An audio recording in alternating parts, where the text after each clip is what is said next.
Hello, good day everyone. Akong i-share karon akong itudlo na pod sa pag change oil sa atong motor, okay? Ito lang ng drinan, dapat bugnaw makina.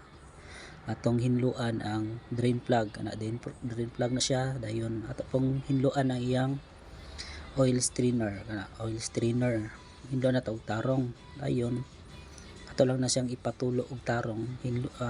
Hot doon ginatong oil nga nasa tong engine, okay?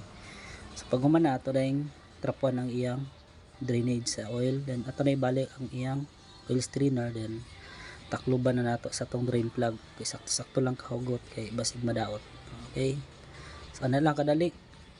So ready na dahil nato nga butngan og bag-o nga engine oil. Abrihan nato ang oil cap, abrihan, then trapuan nato og apilang iyang baba. Dayon gamitan na nato og magic imbudo papel na para di mausik ang atong engine oil. So ana lang siya kadali. Okay, buk na nato. Urot na 1 liter.